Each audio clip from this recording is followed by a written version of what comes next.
Good morning students. Macro economics का chapter 2 हम पढ़ रहे हैं।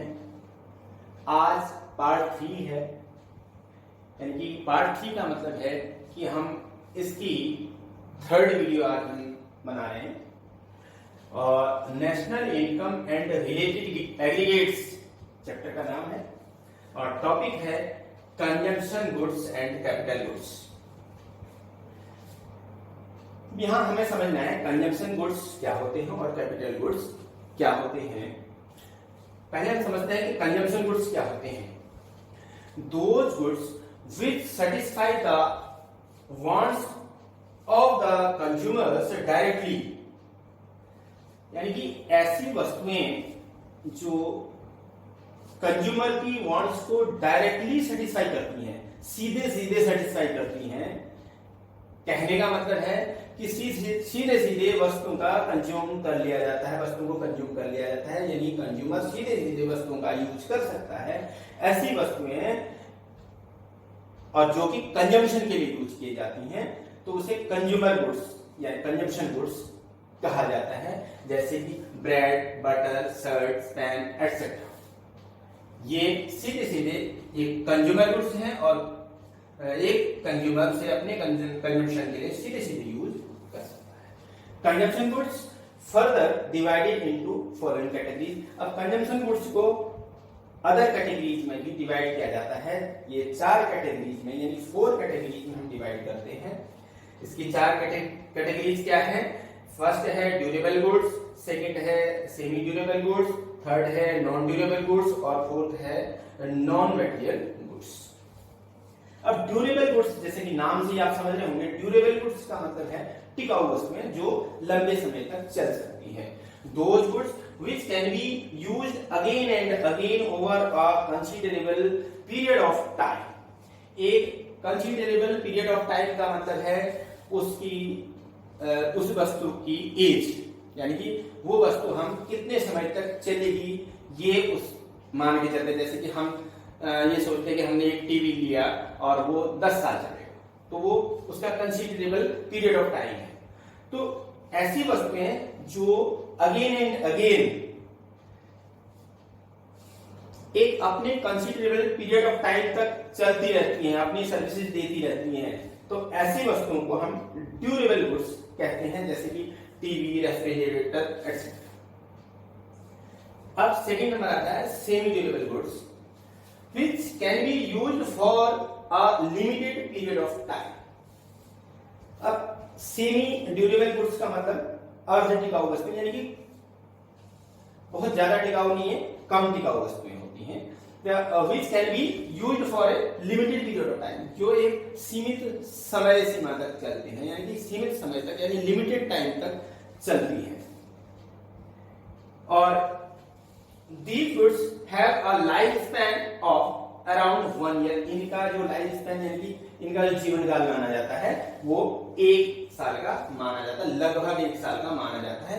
हम ये मान के चलते हैं कि लगभग 1 साल की वस्तुएं चलेंगी। ऐसी वस्तुओं को हम सेमी ड्यूरेबल गुड्स कहते हैं। एग्जांपल है क्लोथ्स, शूज एटसेट्रा। थर्ड है non durable goods. Non durable goods का मतलब है जो बिल्कुल टिकाऊ नहीं है, जो टिकाऊ वस्तुएं नहीं है, जो ज्यादा समय तक नहीं चल सकती हैं। तो अब कैसे नहीं चल सकती हैं आप देखिए, which are used up in a single act, यानी कि एक बार कंजम्पशन, एक बार ही यूज हो सकते हैं, एक बार ही उनका प्रयोग किया जा सकता है। तो ऐसी वस्तुओं को हम नॉन ड्यूरेबल गुड्स कहते हैं। और ये वस्तुएं होती क्या है? जैसे कि milk, bread, food grains etcetera.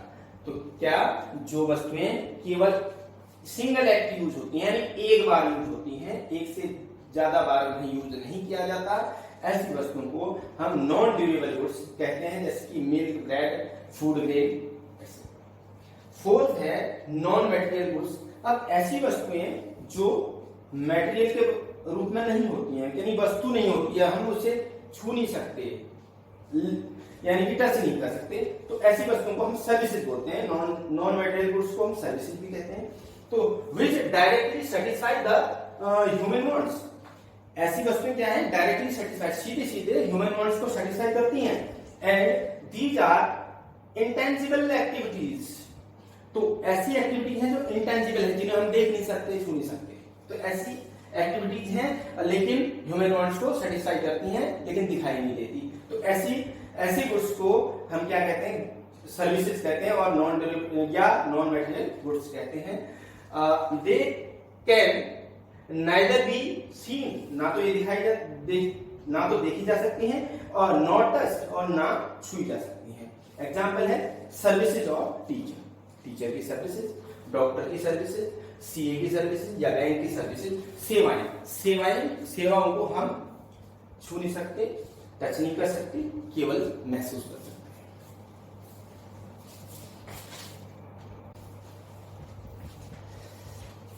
इसके बाद हम पढ़ते हैं कैपिटल गुड्स। कैपिटल गुड्स में those final goods which help in production of other goods and services, जो अन्य वस्तुओं और सेवाओं के प्रोडक्शन में सहायता करते हैं, ऐसी वस्तुओं को, ऐसे गुड्स को कैपिटल गुड्स कहा जाता है। यानी कि कैपिटल गुड्स की सहायता से अदर गुड्स को प्रोड्यूस किया जाता है, जैसे plant and machinery, equipments etcetera. अब some important points about capital goods. Capital goods के बारे में कुछ और पॉइंट्स हैं, यानी कि कैपिटल गुड्स की कुछ विशेषताएं यहाँ लिखी हुई हैं। इंपॉर्टेंट कौन कौन से इंपॉर्टेंट पॉइंट्स हैं इनके बारे में? फर्स्ट है, they are used in future for productive purpose and have expected life time of several years. Capital goods future में और प्रोडक्टिव वर्क करने के लिए यूज किए जाते हैं, यानी कि ये आगे भविष्य में यूज किए जाते हैं, यानी कि एक ही बार यूज किए जाते हैं, बल्कि बार बार इन्हें यूज किया जाता है। और इनका एक्सपेक्टेड लाइफ टाइम जो है वो कई साल होता है। सेवरल इयर्स का मतलब कई साल होता है, बहुत सालों तक ये चलते रहते हैं, इनकी लॉन्ग टाइम तक इनकी लाइफ बनी रहती है। Second point, they do not lose their identity in the production process. ये प्रोडक्शन प्रोसेस में अपनी आइडेंटिटी को लूज नहीं करते, यानी कि खो नहीं देते। कहने का मतलब है ये जो वस्तुएं होती हैं ये प्रोडक्शन वर्क में वैसी की वैसी बनी रहती हैं। That is they do not gate merge in the process of production. जब प्रोडक्शन करते समय प्रोडक्शन प्रोसेस में ये उसमें मर्ज नहीं हो जाते, वैसे ही नहीं बन जाते। जैसे एग्जांपल, एक बात समझ लीजिए कि कोई मशीन है, उसमें कोई प्रोडक्शन किया जाता तो मशीन जो की त्यों बनी रहती है आगे प्रोडक्शन करने के लिए, लेकिन अगर उसमें कोई कोयला या डीजल यूज किया जाता है तो वो समाप्त हो जाता है, वो अपनी आइडेंटिटी खो देता है। लेकिन क्योंकि वो कैपिटल गुड्स नहीं है, कैपिटल गुड्स जो होता है मशीन है, जैसे मशीन कैपिटल गुड्स है, वो मशीन ज्यों की त्यों बनी रहती है। तो इसलिए कहा गया है कि they do not lose their identity in the production process. Production process में ये अपनी आइडेंटिटी को नहीं लूज करते, नहीं खोते। तीसरा पॉइंट है, दे नीड रिपेयर्स और replacement over time as they depreciated over a period of time. अब थर्ड पॉइंट है, जो कैपिटल गुड्स होते हैं इनमें रिप्लेसमेंट और रिपेयर्स की नीड होती है। जब ये कुछ समय चलते चलते कुछ टाइम के बाद जब ये डेप्रिशिएट होने लगते हैं, ये घिसावट आने लगती है, इनमें कुछ टूट फूट आने लगती है, तो इन्हें रिपेयर करने की नीड होती है। लेकिन जब और ज्यादा टाइम हो जाता है तो इन्हें रिप्लेसमेंट की भी नीड होती है। तो ये एक इंपॉर्टेंस है कैपिटल गुड्स की। अब इसमें एक और क्वेश्चन आता है, all capital goods are producer goods but all producer goods are not capital goods. जितनी भी कैपिटल गुड्स हैं वो सारे प्रोड्यूसर गुड्स होते हैं, लेकिन जितने भी प्रोड्यूसर गुड्स हैं वो सारे कैपिटल गुड्स नहीं होते। अब ये सिंपल सी बात, समझने वाली बात है। पहली बात तो समझ लीजिए प्रोड्यूसर गुड्स होते क्या है। प्रोड्यूसर गुड्स अभी आपने पढ़ लिया।